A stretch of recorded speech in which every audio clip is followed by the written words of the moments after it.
Yeah, Doug, the report got right down to the basics, looking at things like cameras on school property, locks on the doors, and even visitors wearing ID badges. Something it also looked at was what mental health resources looked like in these schools, as well as other security measures. Now, we came here to Lincoln Elementary in Nulu and some other schools earlier today and talked to parents about this statewide data. Safety and security, two things top of mind for many parents like Denisha Wheat as she picked up her fourth grade daughter outside Lincoln Elementary School. Some places they don't really take it that serious, so I'm glad that my child goes to a school where they do take it serious, or a district where they do take these things serious. The Kentucky Office of the State School Security Marshal annual report shows an overwhelming majority of public schools across Kentucky are meeting the safety requirements when it comes to things like cameras, electronic locking doors, and more. The schools filled out the survey. I'm very at ease, especially with some of the things happening around the country.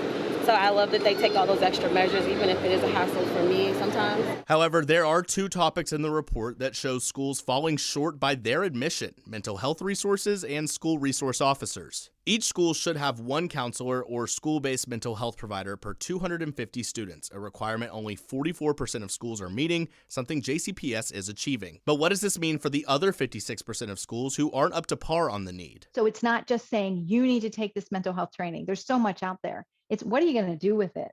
And how are we going to empower our kids to take advantage of it? Gwen Cooper is the president and CEO of Accessia Health and says there are reasons these resources could be lacking. We know that we have a shortage of mental health providers, number one. So there's something that we have to talk about. Another issue outlined in the report, SRO requirements not being met. In accordance with Kentucky law, each school should have at least one school resource officer. 572 schools, or roughly 45%, meet this requirement. However, 703 schools, or about 55%, are not meeting this standard. This includes multiple districts in the WHAS 11 News viewing area. Even in the Texas incident, there were officers outside and they didn't do anything. Bloom Elementary parent Martin Hall says it goes deeper than officers on campuses. There are larger systems in place that should do a better job than they have done in terms of preventing those kinds of tragedies.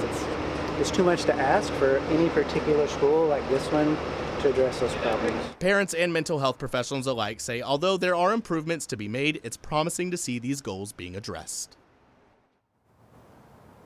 And something else Gwen Cooper told me was how important it is when we're talking about breaking down those stigmas when it comes to mental health resources. One of the things outlined in that report as well that proved to be an issue with these schools was looking at suicide prevention training. She says all of these resources and training can't just be on the backs of teachers. We also need to look towards coaches and other staff to help out in these areas as well. Live in Louisville, Ford Sanders for the WHAS 1119 on your side.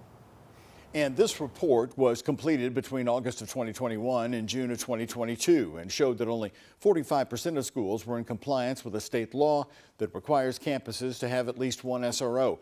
However, Kelly Foreman with the Department of Criminal Justice Training says since June, more SROs have been hired. And as of today, Foreman says more than 50% of Kentucky school campuses are equipped with an SRO.